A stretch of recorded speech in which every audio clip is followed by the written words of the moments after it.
2025 April 1 முதல் இந்தியாவில் அமலுக்கு வந்த முக்கியமான புதிய விதிமுறைகள் குறித்து இந்த வீடியோவில் பார்க்கலாம்.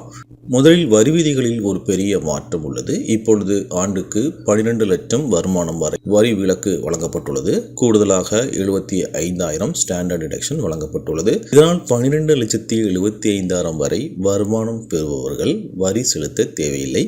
இரண்டாவதாக யூனிஃபைடு பென்ஷன் ஸ்கீம் அறிமுகப்படுத்தப்பட்டுள்ளது. இது பல்வேறு ஓய்வூதிய திட்டங்களை ஒன்றிணைத்து ஒற்றை அமைப்பாக மாற்றும் திட்டமாகும். பயன்பாட்டில் இல்லாத மொபைல் எண்ணுடன் இணைக்கப்பட்ட UPI ஐடிகள் இனி முடக்கப்படும்.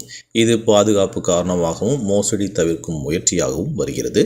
அதேபோல எல்லா GST பயனர்களும் இனி 2 கட்ட ஆதார பதிவு முறையை பயன்படுத்த வேண்டிய கட்டாயம் உள்ளது. இது மின்பதிவு மற்றும் வழிச்சீட்டு உருவாக்கத்தில் நடைமுறைப்படுத்தப்படுகிறது.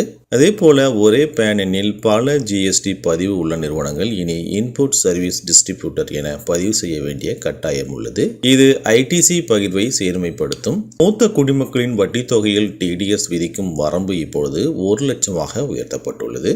இந்த மாற்றங்கள் அனைத்தும் நம்முடைய வாழ்க்கையில் நேரடி தாக்கம் ஏற்படுத்தக்கூடியவை. மேலதிக தகவலுக்கு லைக், ஷேர், சப்ஸ்கிரைப் செய்ய மறந்து விடாதீர்கள்.